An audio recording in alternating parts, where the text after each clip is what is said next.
Olá, caríssimos alunos do nosso curso de Física, tudo bem com vocês? Pessoal, esse vídeo aqui é um vídeo de orientação para que você consiga aí responder o seu questionário, tá certo?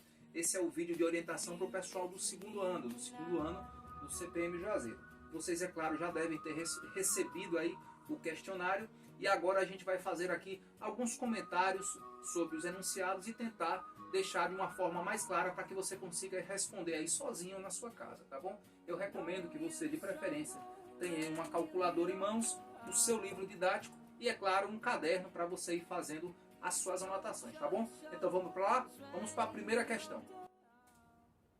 Tranquilo, editor? Enche a tela aqui com o enunciado da primeira questão lá do nosso terceiro questionário do segundo ano do CPM Juazeiro. Diz o seguinte, primeira questão. São formas de transmissão de calor, exceto...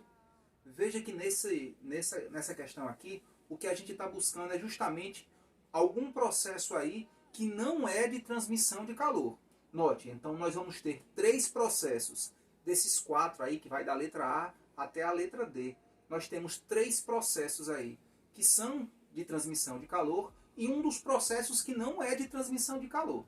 Então, quais são os processos que estão lá nas nossas alternativas? Temos aí a condução, a ionização, a irradiação e a convecção. Então, eu gostaria que você abrisse o seu livro lá na página 32. Aí você pode ter lá, primeiro livro de Física 2, lá na página 32, você pode ir da página 32 até a página 37. Se você ler com certeza essas 5 páginas aí, você vai descobrir quais são os 3 processos de transmissão de calor. Quais são as 3 formas que o calor é transmitido, tá bom? Porém, se você estiver aí sem tempo, se você estiver aí querendo otimizar o seu tempo, eu recomendo que você abra lá o nosso resumo e bem na primeira página, logo no primeiro parágrafo, já tem dizendo aí quais são os 3 processos de transmissão de calor. Então você já sabe, tem 3 nomes lá, ó. Os 3 nomes. Então o que não for deles aí é porque não é um processo de transmissão de calor. Conseguiu entender? O que a gente está procurando aqui é qual processo não é de transmissão de calor. Note que ele fala, são formas de transmissão de calor, exceto, note que o que a gente está buscando aqui é qual é o processo aqui que não é de transmissão de calor. Eu penso que você deve estar com seu resumo aberto aí e já deve ter matado essa questão aqui, tá bom? Vamos agora para a segunda. Tranquilo? Vamos agora para a segunda questão. Coloque aqui, editor, por gentileza, o enunciado da segunda questão. Diz o seguinte, complete, abre aspas, o processo de transmissão de calor por, aí tem um espaço, ocorre predominantemente em corpos sólidos. Deixa eu ler de novo. O processo de transmissão de calor por, aí tem o nome do processo, deve ter o nome do processo. Ocorre predominantemente em corpos sólidos. Veja só. Aí você tem aí o nome de alguns processos, né? Convecção, irradiação, condução ou nenhuma das anteriores, nenhuma das alternativas anteriores. Note que quando a gente quando a gente fez as videoaulas aqui sobre processos de transmissão de calor, inclusive eu recomendo que você assista. O tema do vídeo é processo de transmissão de calor. Lá eu explico direitinho, sabe o quê? São 3 processos de transmissão de calor, tá bom? Tem um aqui que eu não vou dizer o nome, senão você vai acabar descobrindo, eu vou acabar dando a resposta da primeira questão. Então tem um processo que ele ocorre em sólidos.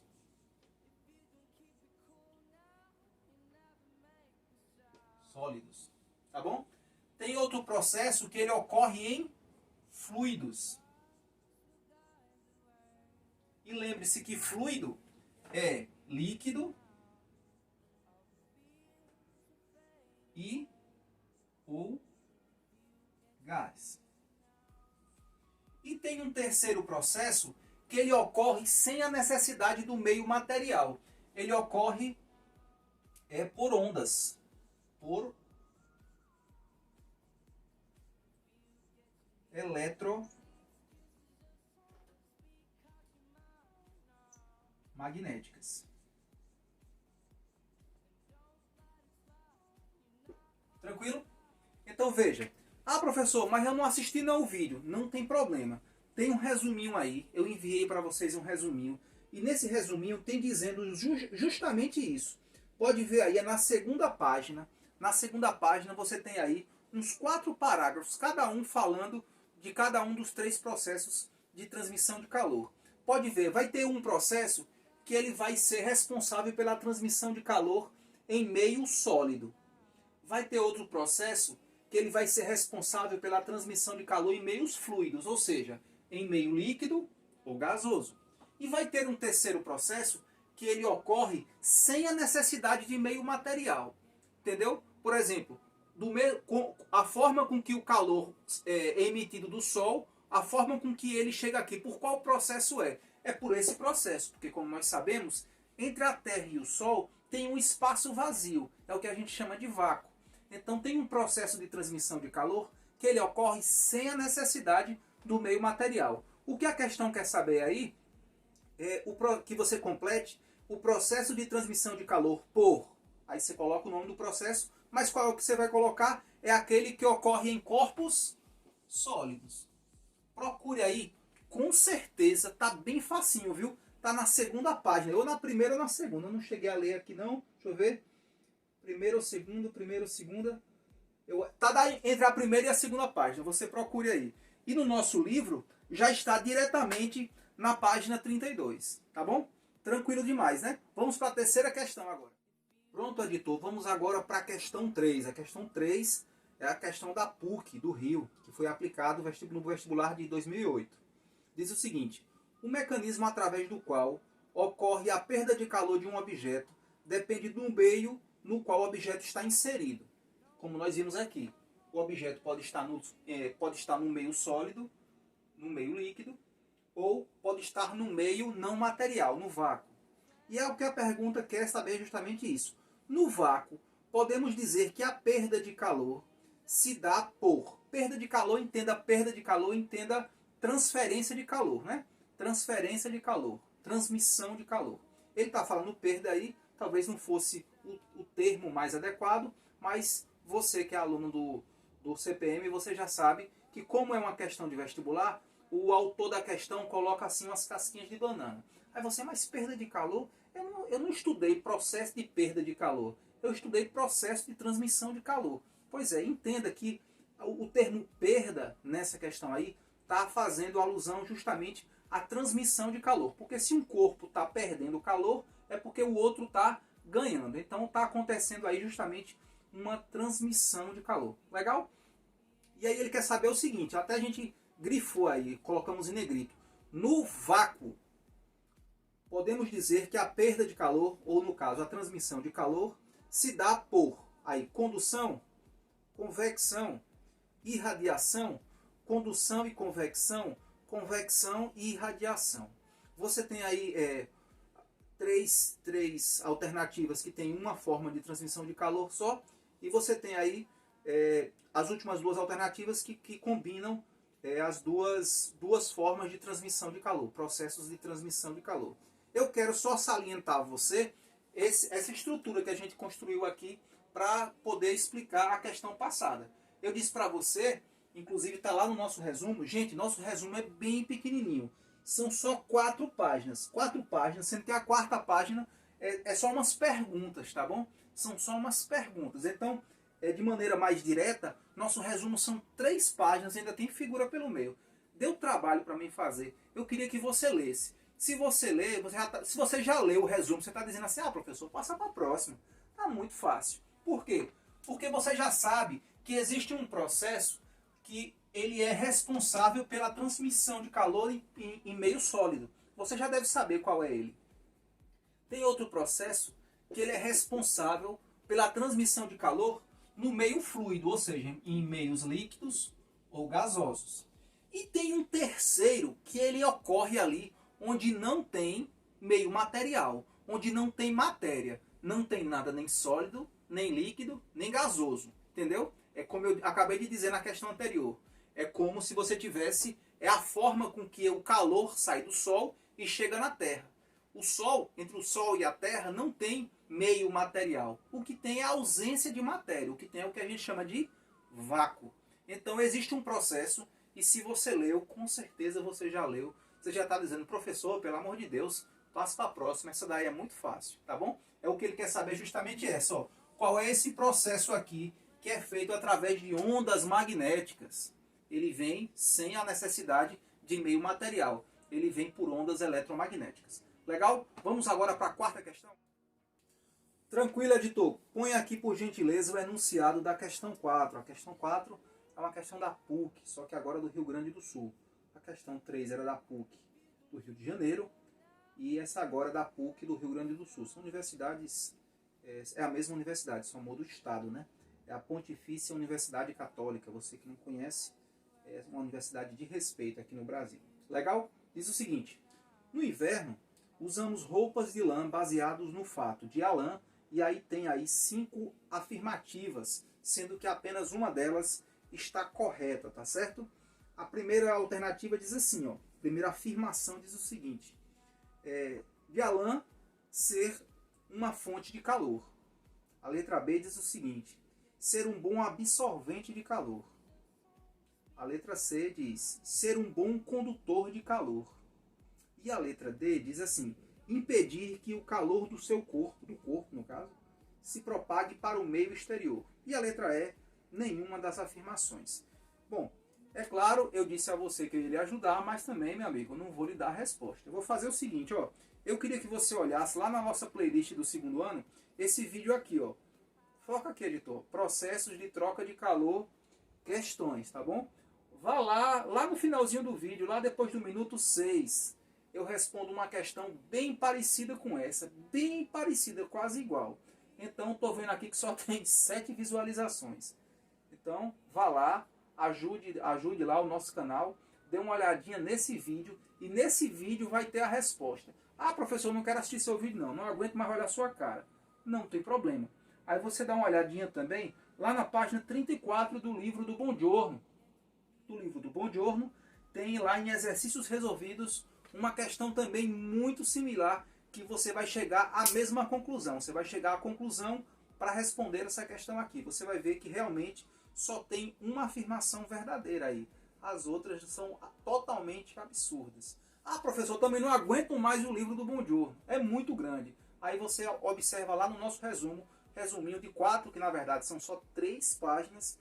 E aí você lê essas 3 páginas lá e é o suficiente para você sair aqui com a nota 10 desse nosso questionário, tá bom? Então, dito isso, ou assiste o vídeo lá de resolução de questões que eu acabei de colocar aqui, ou então você vai lá na página 34 do Buongiorno, ou então você lê o nosso resumo e com certeza você responde essa questão aí de olho fechado. Muito fácil essa questão, viu, gente? Por que que você usa agasalhos de lã no inverno, né? Isso aí é uma questão bem batida e bem recorrente, viu? Bem recorrente, muita gente erra. Quando uma questão é recorrente, é porque muita gente erra, entendeu? Uma banca, ela não costuma colocar questões que a maioria das pessoas acerta. Quando a maioria das pessoas vai acertando, aquela questão ali já não cai mais. Então, quando a banca fica colocando, é porque muita gente erra. Então, seja o diferencial, seja aquela pessoa que vai acertar questões como essa. Beleza? Tranquilo, vamos agora para a quinta questão. Quinta questão, um enunciado bem robusto, bem comprido. Vamos ler juntos aí. Põe aqui, editor, no rodapé da página aqui, no rodapé do vídeo, esse enunciado para que todos possam ler. Diz o seguinte: diferente dos sólidos, os líquidos não têm forma própria. Por isso, assumem o formato do recipiente que os contém. É verdade, né, gente? Por exemplo, se você pegar um litro de água, por exemplo, e colocar ali naquela vasilha que vem aquele sorvete assim, ó, que você compra lá na farmácia, né? Tem um sorvete que vem assim? Não tem, Paloma? Tem, sim. Que você compra lá naqueles freezer, né? Que fica nas farmácias, nos postos de gasolina. Um formato assim meio paralelepípedo, né? Um formato de paralelepípedo. Se você colocar a água lá, ela fica naquele formato. Se você for pegar essa mesma amostra de água e colocar dentro, por exemplo, de uma jarra assim cilíndrica, a água vai assumir a forma cilíndrica. Então, com isso, você já tem essa informação do seu dia a dia, que os líquidos, no geral, eles não têm forma própria. Eles assumem o volume da vasilha, né, do recipiente que os contém. Legal? Guarde essa informação aí. Agora vamos continuar o enunciado. Com o aumento da temperatura, tanto os líquidos quanto os seus recipientes podem sofrer dilatação térmica. Gente, isso aqui a gente falou, né, nas nossas aulas de dilatação térmica. Eu espero que você, garotinho, que está assistindo esse vídeo aqui de orientação do questionário, que você tenha assistido lá o nosso vídeo de dilatação térmica. Na verdade são 4. Tem assim, dilatação térmica introdução, aí tem dilatação térmica falando da dilatação linear, quando dilata só o comprimento, dilatação térmica superficial, quando dilatam áreas, superfícies, e dilatação térmica volumétrica, que é mais ou menos o que vai acontecer aqui na nossa questão, tá bom? É uma dilatação volumétrica, que a gente está falando, não é de comprimento, a gente está falando de área, a gente está falando de volumes. Tranquilo? Então é isso, ó. Lá no vídeo eu deixo isso bem claro, mas aqui eu vou dar uma colher de chá e vou falar para você que quanto maior a temperatura, no geral, quanto mais tem aumento de temperatura, quanto mais a temperatura aumenta, mais volume o corpo ganha, mais variação de volume, entendeu? Um corpo que recebe calor, que aumenta a temperatura, ele também aumenta o seu volume. Tem algumas exceções? Tem sim. Agora aí eu não vou dizer não. Você vai lá no vídeo, dê uma olhadinha lá, que eu coloquei lá como é que funciona, quais são as exceções. Mas nesse caso aqui a gente não está tratando de exceções. Se fosse exceções, a questão colocaria aí exatamente qual é o material que tem aí essas ressalvas, essas exceções. Porque na natureza, de uma maneira geral, escute o que eu estou lhe dizendo, de uma maneira geral, na natureza, quanto mais um corpo recebe calor, mais aumenta a temperatura dele e ele ganha volume. Ele ganha área e ganha comprimento. Legal? Isso aí é o resumo de dilatação térmica, tá bom? Se você conseguir entender essa parte, você já entendeu aí 40, 50% do assunto. Quanto mais o corpo aumenta a temperatura, e esse aumento de temperatura ele é sempre financiado por uma oferta de calor, está chegando calor no corpo, ele aumenta a temperatura e o volume dele, ó, aumenta junto. Legal? Mas ele está dizendo o seguinte, que tanto o líquido, imagina um líquido que foi colocado dentro de um recipiente. Se você fornecer calor para esse sistema, qual é o sistema, professor? É um sistema recipiente líquido. Tem um recipiente e tem líquido dentro dele. Se você fornecer calor para ele, é o que ele vai colocar, a pergunta que vai seguir agora, né? O que ocorrerá se o coeficiente de dilatação do recipiente for maior do que o coeficiente de dilatação do líquido contido em seu interior? Veja, acabei de dizer, os líquidos, eles não têm forma própria. A forma dos líquidos é a forma do recipiente que o contém. Então vamos pensar no recipiente cilíndrico. Legal? Vamos pensar no recipiente cilíndrico. Aí eu cheguei e coloquei ali um líquido. Vamos pensar a água, por exemplo. Coloquei aqui, coloquei com água até um certo ponto. Beleza? E aí a água tem qual formato agora? Tem o formato do recipiente. Se o recipiente é cilíndrico, o corpo de água, se eu pudesse escrever ele assim, ó, o corpo de água que está lá dentro, ele também tem um formato cilíndrico. Legal? Então imagina. Agora pensa eles separados. Pensou? Legal. Lembra o seguinte, ó. Nós explicamos lá nas nossas aulas de dilatação térmica o seguinte. Essa fórmula aqui é a dilatação térmica volumétrica. Tem a dilatação térmica linear e a dilatação térmica superficial. Mas eu vou falar aqui da dilatação térmica volumétrica, porém o raciocínio vale para as outras também. Pessoal, é o seguinte, ó. Esse carinha aqui, ó, que é a letra gama, ela simboliza justamente o coeficiente de dilatação volumétrica. Como é que esse coeficiente de dilatação volumétrica se relaciona com a variação do volume? Como esse coeficiente de dilatação volumétrica se relaciona com a variação de temperatura? Eu quero chamar a atenção de vocês que quando a gente tem aqui, ó, esse tipo de expressão, pensa nesse tipo de expressão, A igual a B. Expressões assim, né, colocadas dessa forma, A igual a B, a gente diz que essas duas grandezas aqui, ó, elas são diretamente proporcionais. Por que, professor, que elas são diretamente proporcionais? Porque para que se mantenha essa igualdade, o que acontecer em B tem que acontecer em A. Quer ver um exemplo? Imagina que B fosse igual a 2. Ora, se B é igual a 2 e B é igual a A, ou seja, A é igual a B, então A tem que ser igual a 2 também. E se eu multiplicar B, no caso aqui, se eu multiplicar B por 3, no caso B agora vale 6. Mas na expressão lá em cima não está dizendo que B é igual a A, que A é igual a B, então A também tem que ser multiplicado por 3. O que é que eu quero dizer aqui? Por que eu parei a aula sobre dilatação térmica para falar sobre isso? É porque eu quero que você tenha essa noção do que são grandezas diretamente proporcionais e grandezas inversamente proporcionais. Nesse momento aqui, eu quero que você entenda que se você tiver aqui uma relação de igualdade, ó, primeiro membro, segundo membro, você tem aqui um sinal de igualdade. Você está dizendo que esse lado aqui é igual àquele outro lado lá. Então, o que é que acontece? Se alguma coisa aumentar desse lado, qualquer uma dessas três coisas aqui, qualquer uma desses três fatores aqui, porque você está percebendo que aqui é uma multiplicação, né? Ó, V0 vezes gama vezes ΔT. Qualquer um dessas variantes aqui, qualquer uma delas, se elas aumentarem, vai ter que ter um aumento aqui também. Igualmente a gente pensou aqui. Qualquer uma delas, se diminuírem, vai ter que ter uma diminuição aqui também. Por quê? Porque elas são diretamente proporcionais. Captou aí? Com isso daí, meu irmão, você vai responder tanta questão. Só com esse raciocínio.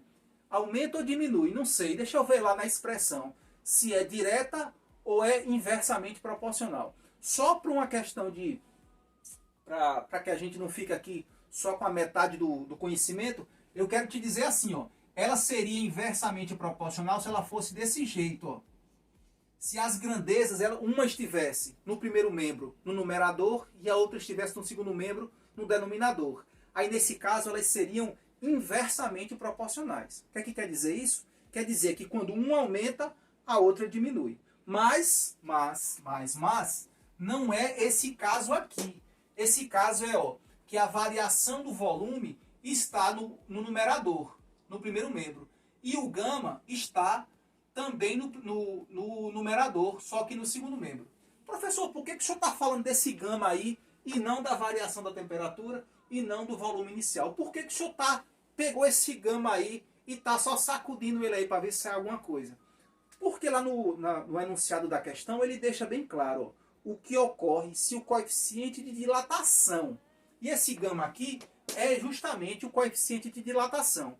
Ele falou aí o que ocorre se o coeficiente de dilatação do recipiente for maior do que o do líquido. O que ocorre se o coeficiente de dilatação do recipiente for maior do que o do líquido. Veja, eu disse para você que quanto maior for esse cara aqui, esse daqui também tem que aumentar. Se esse aumenta, a variação do volume aumenta também. Aí você tem dois coeficientes de dilatação. Tem o do recipiente, que eu vou deixar ele aqui, ó, quietinho, sem a água, né?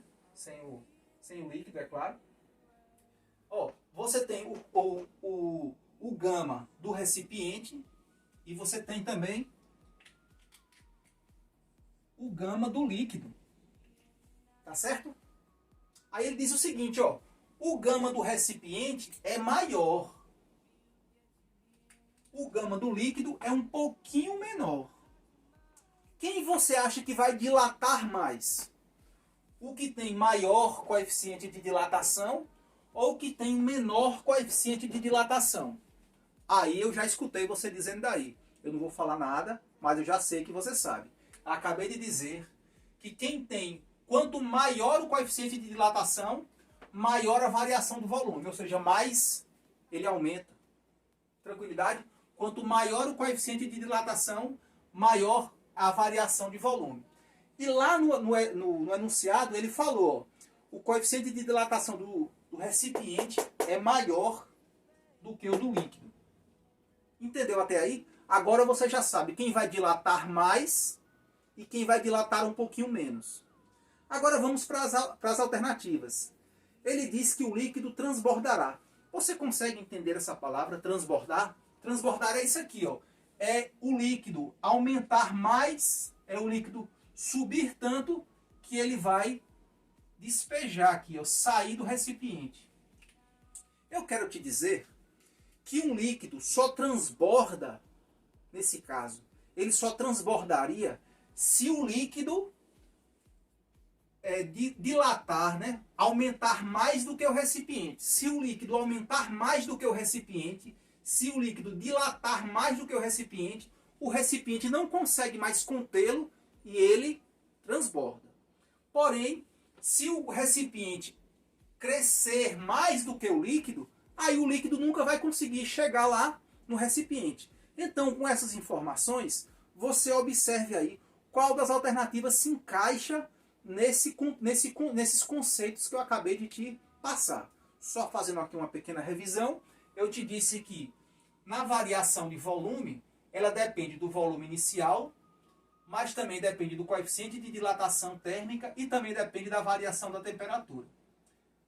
O que mais eu disse? Eu disse que quanto maior o coeficiente de dilatação térmica, maior a variação do volume. Quanto maior o coeficiente de dilatação térmica, maior o volume. Por que isso acontece? Porque eles são grandezas diretamente proporcionais. Expliquei para você que segundo, não é sempre não, segundo o enunciado aí da questão, o coeficiente de dilatação do recipiente é maior do que o coeficiente de dilatação do líquido.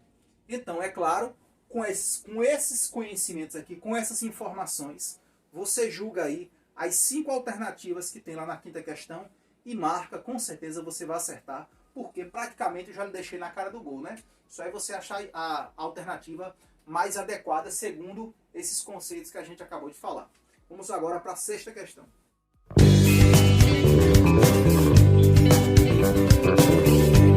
We caught in a trap. I can't